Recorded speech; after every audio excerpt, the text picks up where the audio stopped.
Bien le bonsoir à vous les copains, on se retrouve pour une vidéo différente de d'habitude, très spontanée. Vous voyez, il est 4h02 du matin.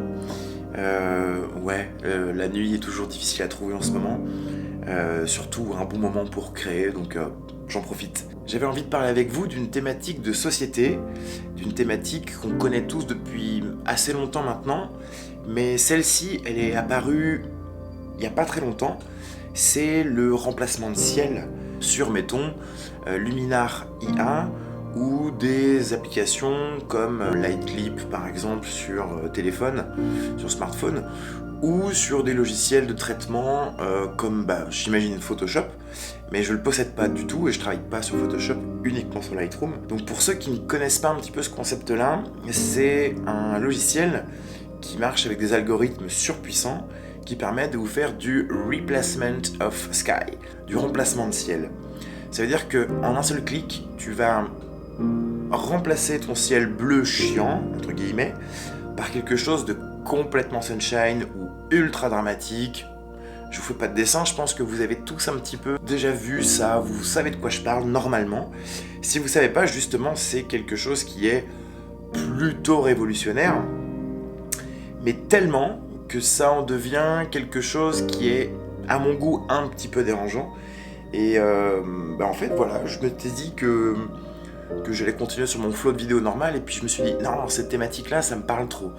Parce qu'en fait, il y a quelques jours, sur Instagram, il y a un média qui représente un journal local connu, qui a partagé une énième photo d'une personne qui fait du sky replacement, donc du remplacement de ciel, mais alors vraiment de très mauvais goût, quoi. C'est plutôt mal fait, voyant, et ça me dérange un petit peu, mais en même temps je comprends pourquoi.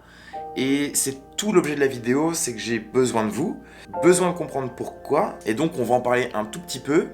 Mais avant, je vais vous raconter une histoire. Nous sommes en 2016, et en 2016 il y a un festival Nikon Capture mensuel qui propose à tout un tas de créateurs de pouvoir poster leurs photos, leurs productions. Ça peut potentiellement aider à la notoriété, à la cote du photographe. Enfin, quand même, ça peut faire vraiment bien sur le CV du photographe. Nikon plutôt connu pour les festivals du film ou photographique. Et donc il y a un Singapourien, vous m'en voudrez pas pour le terme, qui s'appelle Yu Wei Chan, qui a gagné le premier prix avec une photo que vous connaissez peut-être, que je vais essayer de trouver, que je vais vous afficher là. Il a gagné ce concours, et donc jusqu'à maintenant on se dit, ok, bravo monsieur, c'est trop cool, la photo est charmée. Sauf que, il y a des gens qui ont essayé de mettre un petit peu leur nez dedans, qui ont commencé à prendre la photo, à la mettre sur des logiciels et à commencer à travailler les choses pour se rendre compte que, en fait, cette photo était bidon. Ça a créé donc du coup tout un tas de moqueries absurdes. Cet avion a été complètement rajouté en post-prod sur Photoshop et c'était quand même très très peu éthique. Ça a mis un petit coup à la réputation de ce concours à Nikon, qui a hélas récompensé un tricheur, et en même temps du coup ça a créé une vague hilarante de mèmes en tout genre, où on mettait des avions partout après pour symboliser un petit peu le cheat, quoi, le fait de rajouter des trucs et tout ça. Donc en fait, cette histoire elle est intéressante aussi parce que non seulement c'est plutôt récent, il y a quand même tromperie sur la marchandise. On vient pas participer à un concours Nikon avec le prestige que ça peut comporter pour gagner avec une photo fake ou complètement rajoutée.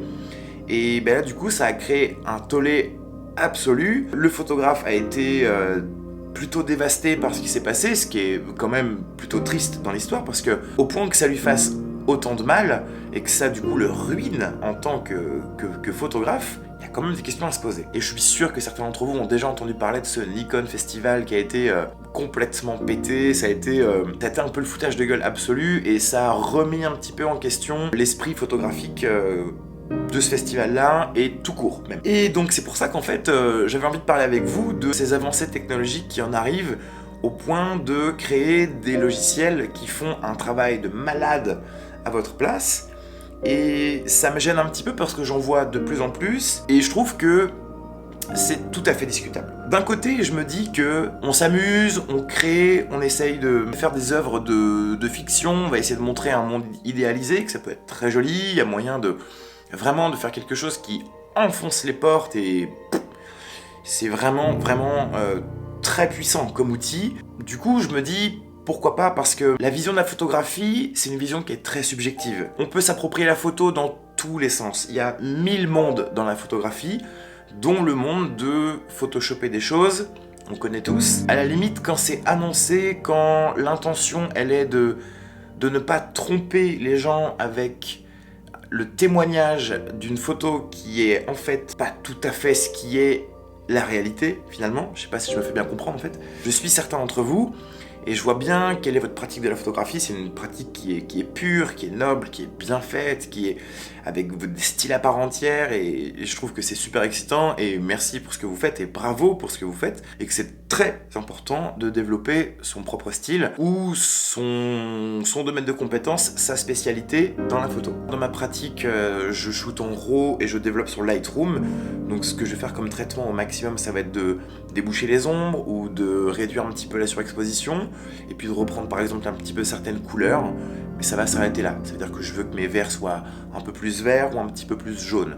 Ça s'arrête là. Mais il y a aussi la question de Photoshop. Est-ce qu'on rajoute des éléments? Est-ce que la photo, c'est ça? Est-ce que c'est la pureté de la photo? C'est-à-dire, on témoigne d'un moment instantané, d'un moment présent, et on le capture? Ou est-ce que c'est quelque chose de plutôt œuvre de fiction, où on va essayer de rendre une vue idéalisée d'un paysage ou d'un univers ou quelque chose comme ça? Les deux se font, et ce sont des mondes qui sont vraiment à part entière. Là où ça me dérange, qu'on va prétendre que c'est une photo reportage qui témoigne d'un sujet, d'un paysage, d'une œuvre, de quelque chose, et qu'on va remplacer un élément parce qu'il est pas assez attractif, qui va être fait pour attirer plus de likes, plus de personnes, et du coup on va en dénaturer ce qui s'est passé. Je pense qu'il faut qu'on en parle, parce que je vois toutes sortes de choses sur YouTube. Il y a des youtubeurs extrêmement connus qui ont fait des partenariats avec Luminar.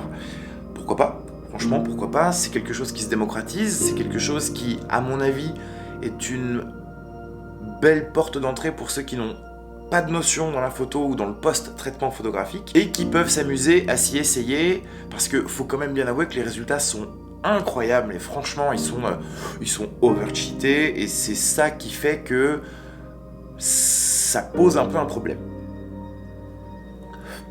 Pardon, un petit thé par la même occasion, ça fait du bien. Moi, c'est pas du tout ma conception de la photographie. Ne me tombez pas dessus, je pense qu'on est quand même un bon paquet à voir ça d'un œil un petit peu spécial. En fait, il y a deux visions. Il y a celle de celui qui a envie de s'amuser, qui a envie d'interpréter la photo avec une manière plutôt idéalisée, colorée, avec une certaine attractivité, c'est-à-dire essayer de créer de toutes pièces des éléments en plus dans sa photo qui vont interpeller le regard. Donc l'intention, elle est quand même d'attirer le chaland, et de montrer que, bim, la grosse golden hours, la grosse blue hours, les voies lactées, les choses comme ça. J'ai vu des choses absurdes. J'ai vu sur un compte Instagram un mec qui a mis des aurores boréales en Suisse. Non. Je connais ce pays plutôt bien, j'y suis allé beaucoup de fois quand j'étais petit, j'y suis retourné en 2018, en 2019. Il n'y a pas d'aurore boréale en Suisse, les copains, c'est pas possible. Si vous voulez en voir, c'est Islande, nord de l'Écosse, Norvège, cercle polaire, c'est vraiment le nord du nord, et c'est pour ça que je vous parle de cet exemple-là, c'est parce que moi, ça fait partie de mes rêves d'aller chercher, d'aller capturer une aurore boréale. J'en rêve, les gars.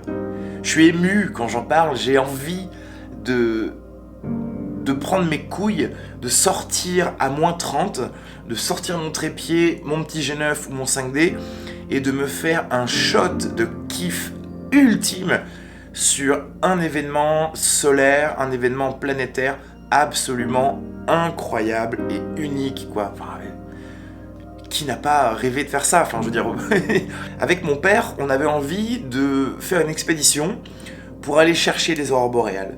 Donc de traverser une partie de l'Europe pour aller capturer que ça.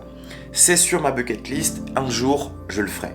Peut-être avec certains d'entre vous, j'espère bien qu'un jour on en arrivera à peut-être créer des petites expéditions et ramener du contenu de fou. Ce que je veux dire, c'est que c'est quelque chose qui va se chercher, quelque chose qui se mérite. C'est quelque chose du monde du rêve. Personnellement, c'est quelque chose que je trouve incroyable. Les voies lactées, c'est pareil, c'est des choses qui sont pas évidentes à faire, il faut sortir toute la nuit, il faut essayer de faire les bons réglages, il faut trouver quelque chose d'intéressant pour ramener la belle voie lactée. Et ça suffit pas parce que derrière, la post-production vous permet d'aller révéler les étoiles avec plus de clarté dans le ciel. La photo d'événements comme ça se mérite, selon moi. Qu'est-ce que vous dites, vous, au mec qui va traverser le monde entier pour aller ramener un truc qu'il rêve de ramener? Qu'est-ce que vous dites au mec qui prend son téléphone, clique sur 2 boutons et te fout une voie lactée random comme ça sur une photo de paysage que vous avez pris avec un ciel pas incroyable, et là vous avez un rendu qui est ultra spectaculaire. Zéro mérite, rien du tout. Certains me diront, mec t'abuses, c'est la flemme de bouger à l'autre bout du monde. Moi ça m'arrange bien de faire 2 clics et d'avoir une aurore boréale en Italie quoi. C'est là où j'ai un problème, c'est là où c'est discutable et c'est là où je veux votre avis et c'est super important. Et cette vidéo n'a aucun sens si vous ne donnez pas votre avis. Donc je vais vraiment avoir besoin que vous me mettiez en commentaire ce que vous en pensez de ça. Je peux tout à fait comprendre ceux qui aiment ce genre de principe-là. C'est une conception de puriste, la méritocratie, dans la photo ou en général, mais c'est quelque chose que je trouve quand même plutôt noble, d'avoir envie d'aller chercher quelque chose qu'on rêve de capturer depuis longtemps. Il y aura une histoire derrière. Il y aura l'histoire de plusieurs milliers de kilomètres pour aller chercher cette photo. Il y aura l'histoire de plusieurs jours, plusieurs semaines pour aller ramener cette photo-là. Peut-être que le mec va croiser un ours blanc, va ramener des trucs qui sont mais complètement incroyables et qui vont ramener des souvenirs qui sont inoubliables. Tu vas vraiment te renseigner sur savoir quelle est la meilleure période, comment faire. Tu vas mettre du pognon pour aller chercher cette photo-là. Alors, est-ce que ceux qui utilisent ce genre d'application-là se disent les gars, vous êtes cons, franchement, en 2 clics, nous on a cette photo-là, alors que vous dépensez 2000 balles et allez vous geler les couilles au Groenland pour ramener une photo d'aurore boréale.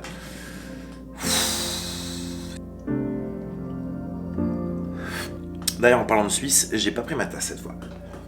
Donc voilà un petit peu cette thématique, une thématique de société, c'est le genre de thématique un petit peu mindset de la chaîne que j'ai pas du tout encore exploité. C'est un truc que j'ai pas encore trop osé faire parce que je me sens peut-être pas encore légitime, alors que pourtant j'ai plein de choses à dire, plein de choses à raconter, mais je pense que c'est la peur de la fraîcheur de la chaîne. J'ai pas envie de tomber sur des gros rageux qui vont me dire mais mec t'as rien compris, c'est le progrès, t'es complètement réac. J'ai pas envie de me dire que je suis en train de vieillir, que je suis devenu un vieux con réac puriste qui a absolument envie que les choses soient faites d'une manière et pas d'une autre.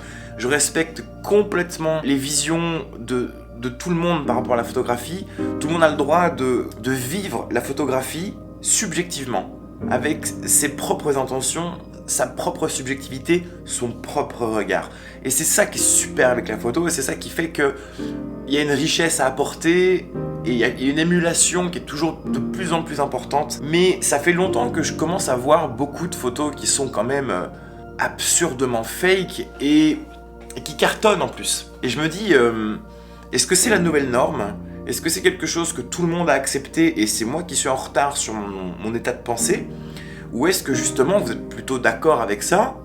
Ou une partie d'entre vous, et vous me dites justement en commentaire ce que ça vous évoque. Les Golden Hours, les Blue Hours, les levées de soleil, ça va se chercher. Moi je suis pas forcément un photographe vidéaste qui va absolument chercher toujours la Golden Hours. C'est sunshine, c'est magnifique, mais avoir un ciel contrasté, avoir un ciel à l'écossaise quoi, ça fait du bien moi je trouve. Mais c'est un parti pris, c'est très subjectif, hein, franchement ne vous inquiétez pas. C'est quelque chose que je trouve tout aussi intéressant. Ça peut apporter de la dramaturgie, des choses comme ça, que je trouve complètement légitime. Et ça va même dans le sens de l'histoire de la photographie. Est-ce que vous pratiquez ça ? Si oui, pourquoi ?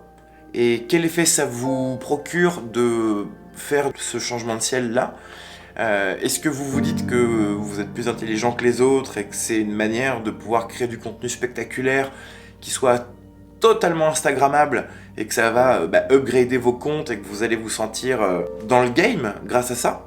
Ou est-ce qu'à l'inverse, vous êtes plutôt ceux qui se disent que la photo ça se mérite, que la photo c'est quelque chose qui est un art et qui est un mode d'expression complètement subjectif, artistique, émotionnel et poétique, et que c'est compliqué pour vous de tolérer que ce genre de pratique se fasse. Je connais plein de photographes différents, dont une photographe qui est spécialisée par exemple dans la macro. La macro, c'est quelque chose qui doit demander une patience absolue. Sophie Grégoire, c'est une photographe ultra passionnée de nature, qui se lève tôt, qui prend son matos, qui passe sa journée à plat ventre dans l'herbe, toute trempée, pour aller choper la coccinelle sur la petite plante. Et moi je suis en admiration devant ça parce que cette pratique de la photo là, je la trouve exceptionnelle parce que elle demande un temps, une patience, une passion, des connaissances et une abnégation qui est totale.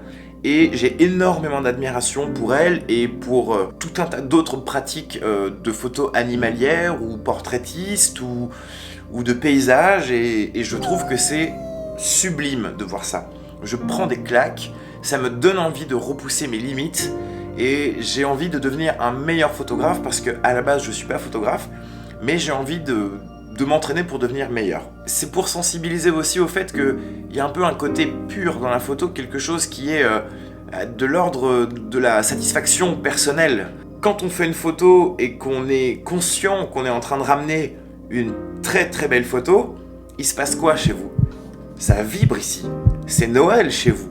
Vous vous dites putain, je me suis fait un cadeau, j'ai réussi vraiment à aller choper une putain de photo. C'est une fierté de pouvoir ramener ce contenu-là. Donc à l'inverse, il se passe quoi quand vous faites une photo moyenne, voire bof, passable, et que la seule plus-value de votre photo, c'est le ciel qui est faux?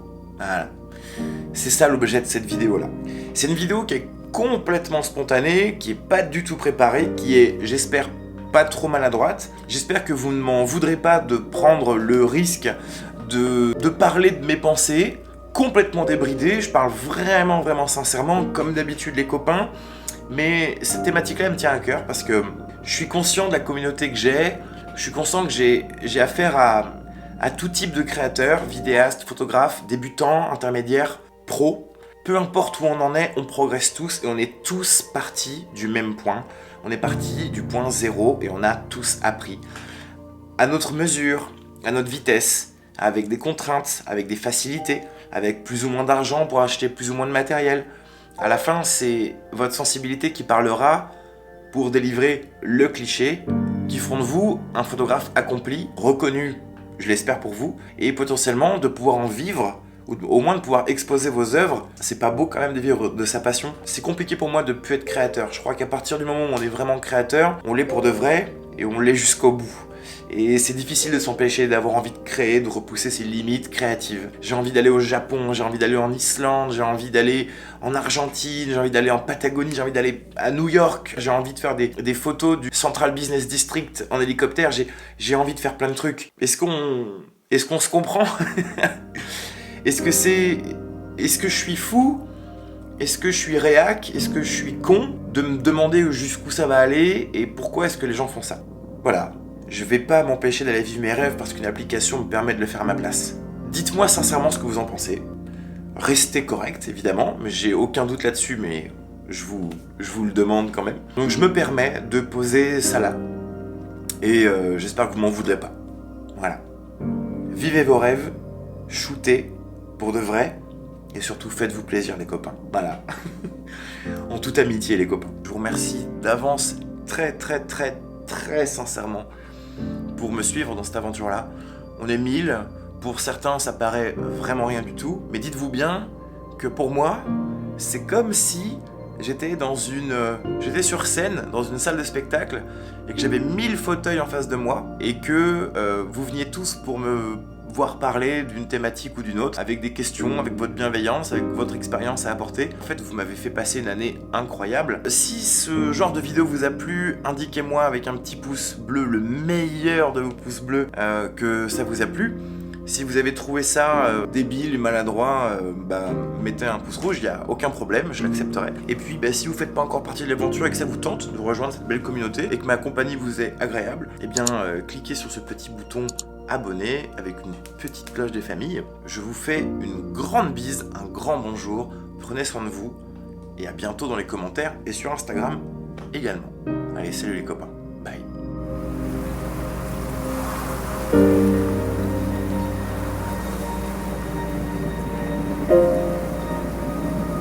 ciao.